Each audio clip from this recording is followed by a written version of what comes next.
সুপ্রিয় দর্শক, বাংলার যুবসাথী প্রকল্পের আবেদনপত্র অফলাইনের পাশাপাশি অনলাইনেও গ্রহণ করা হচ্ছিল।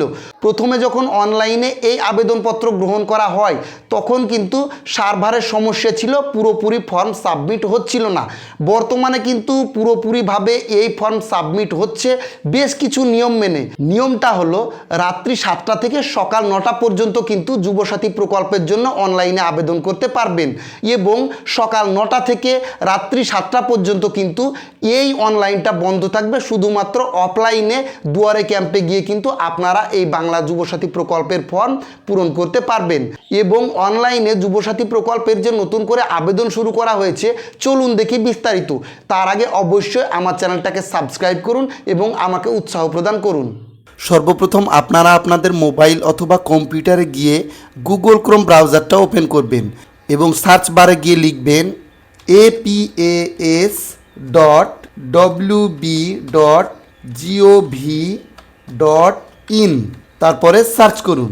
সার্চ করার পরে নতুন ধরনের একটা ইন্টারফেস আপনারা দেখতে পাবেন, যেখানে দুটো পোস্টার আছে। মমতা ব্যানার্জিকে দেখতে পাবেন। প্রথমে দেখাচ্ছে স্বনির্ভর বাংলা এবং তারপরে দেখাচ্ছে বাংলার যুবসাথী। ক্লিক টু অ্যাপ্লাই হলুদ রঙে আছে, দেখুন। এখানে আপনারা ক্লিক করুন।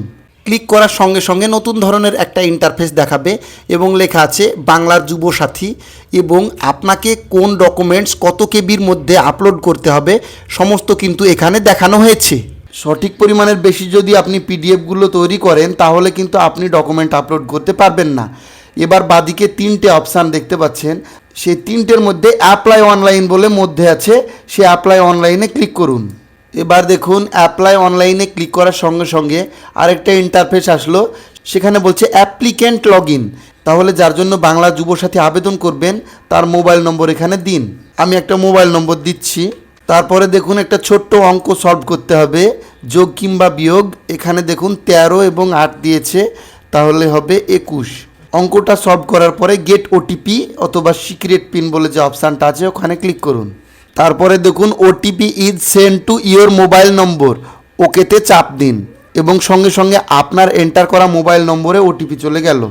এবার আপনার মোবাইলে আসা 6 সংখ্যা বিশিষ্ট ওটিপি নম্বর নির্দিষ্ট ঘরে বসিয়ে ভেরিফাই অপশানে ক্লিক করুন। ওটিপি ভেরিফাই করার সঙ্গে সঙ্গে বাংলার যুবসাথী ফর্মটা ওপেন হয়ে যাবে। দেখুন দেখাচ্ছে অ্যাপ্লিকেশন ফর্ম ফর বাংলার যুবসাথী স্কিম।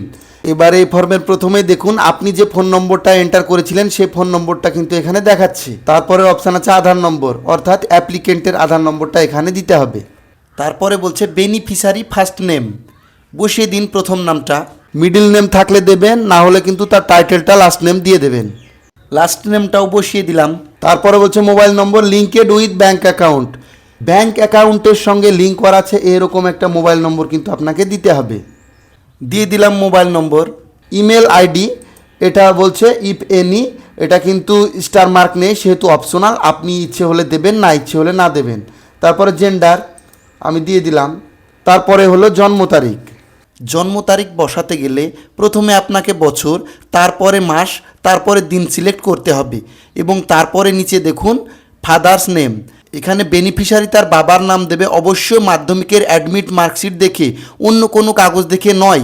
অ্যাডমিট মার্কশিট বাদে যদি আপনি অন্য কোনো কাগজপত্র দেখে বাবার নাম বসান তাহলে কিন্তু আপনার এই ফর্মটা রিজেক্ট হয়ে যাবে। তারপরে মায়ের নামটা বসিয়ে দিন, যে কোনো কাগজপত্র দেখে মায়ের নাম বসাতে পারেন। তারপরে দেখুন স্পাউস নেম, পুরুষদের ক্ষেত্রে স্ত্রীর নাম এবং মহিলাদের ক্ষেত্রে তার স্বামীর নাম বসবে।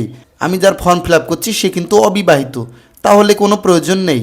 তারপরে হলো ক্যাটাগরি, অটোমেটিক দেখুন জেনারেলে সিলেক্ট হয়ে আছে, আপনাদের যেটা ক্যাটাগরি সেটা কিন্তু সিলেক্ট করে নেবেন।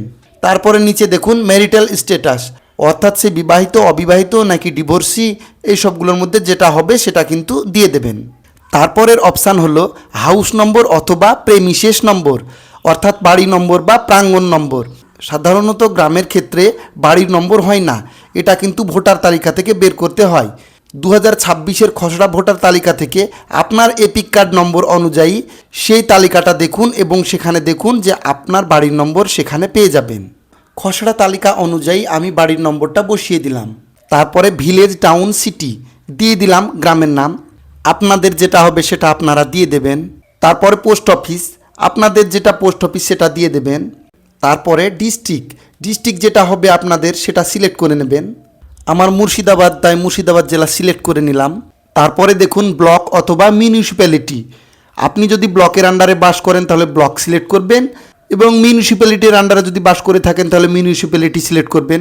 আমরা যেহেতু ব্লকের আন্ডারে বাস করি তাই আমি ব্লক সিলেক্ট করলাম, এবং ডান পাশের বাক্সে আমার ব্লকের নামটা আমি সিলেক্ট করে নিলাম। তারপরে নিচে পুলিশ স্টেশন, আপনার যে পুলিশ স্টেশন সেটা আপনি সিলেক্ট করে নিন। তারপরের অপশান হলো জিপি অথবা ওয়ার্ড নম্বর। আপনি শহরে থাকলে ওয়ার্ড নম্বর সিলেক্ট করবেন, এবং গ্রামে থাকলে গ্রাম পঞ্চায়েতের নামটা সিলেক্ট করবেন। আমি এখন গ্রাম পঞ্চায়েতের নামটা সিলেক্ট করে দিলাম। তারপরে আপনার এরিয়া পিনকোড নম্বরটা বসিয়ে দিন, এবং তারপরে দেখুন স্টেট বা রাজ্যের নাম অটোমেটিক কিন্তু সেখানে বসানো আছে। তারপরে এবার নিচে চলে যান, এবং আপনার শিক্ষাগত যোগ্যতার প্রমাণপত্র কিন্তু এখানে দিতে হবে। প্রথমে আপনি কোন বোর্ড থেকে মাধ্যমিক পাশ করেছেন সে বোর্ডের নামটা কিন্তু আপনাকে সিলেক্ট করতে হবে। এই দেখুন আমি কিন্তু West Bengal board of secondary education select করে দিলাম। আপনাদের বোর্ডের নাম যেটা হবে সেটা সিলেক্ট করে নেবেন। তারপরে হলো রোল, মাধ্যমিকের অ্যাডমিট অনুযায়ী রোলটা বসিয়ে দেবেন, এবং তারপরের অপশান আছে নম্বর, এটাও কিন্তু মাধ্যমিকের অ্যাডমিটেই পেয়ে যাবেন। তারপরে অপশান আছে ইয়ার, এটা মাধ্যমিকের সার্টিফিকেট কিংবা মার্কশিটে পেয়ে যাবেন আপনি কোন বছর মাধ্যমিক পাস করেছেন।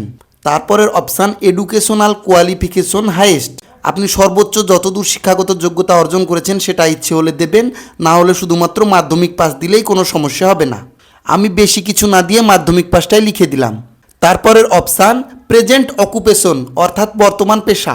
কেউ এখানে লেবার দিচ্ছেন, কেউ রাজমিস্ত্রি দিচ্ছেন, কেউ এগ্রিকালচার লেবার দিচ্ছেন, এই সবগুলো দেবেন না, শুধুমাত্র দেবেন আনএমপ্লয়েড, বর্তমানে আপনি কিছুই করেন না সেটাই কিন্তু সরকারকে দেখাতে হবে। আবারও বলে দিচ্ছি আনএমপ্লয়েড।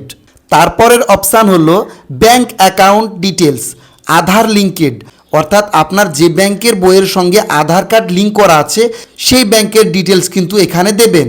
প্রথমে দেখুন ব্যাংক নেম, ব্যাংকের নামটা আপনি বসিয়ে দিন, আমি বসিয়ে দিলাম। তারপরে ব্যাংক ব্রাঞ্চ নেম, ব্রাঞ্চের নামটা বসিয়ে দিন, আমি বসিয়ে দিলাম। তারপরে ব্যাংক অ্যাকাউন্ট নম্বর, এটা বসিয়ে দিন, আমিও বসিয়ে দিলাম।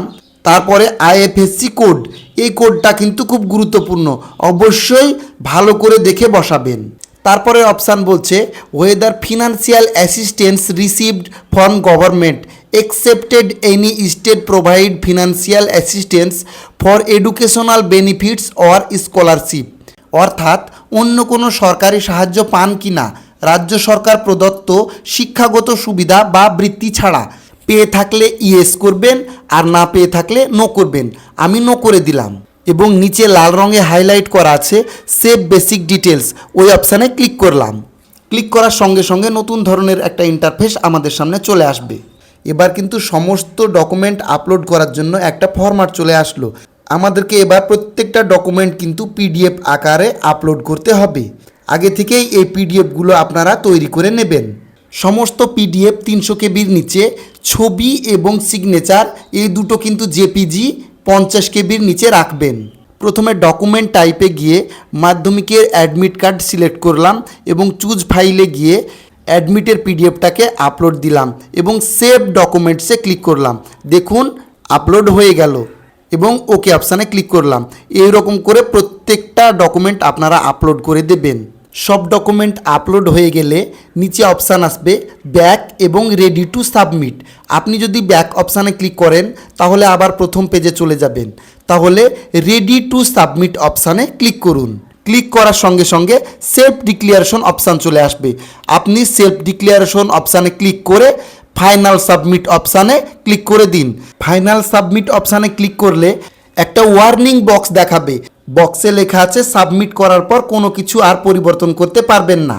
ওয়ার্নিং বক্সে ওকে করে দিতে হবে, তারপরে আবারও ফাইনাল সাবমিট অপশানে ক্লিক করতে হবে, এবং সঙ্গে সঙ্গে কিন্তু একটা অ্যাপ্লিকেশন আইডি পেয়ে যাবেন।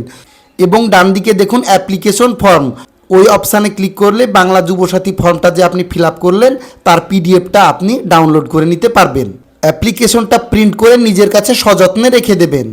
যদি এই ভিডিও ভালো লাগে তাহলে অবশ্যই লাইক করুন, কমেন্ট করুন, এবং প্রচুর পরিমাণে শেয়ার করে অন্যান্য মানুষদের মধ্যে ছড়িয়ে দিন। ধন্যবাদ, সবাই ভালো থাকবেন।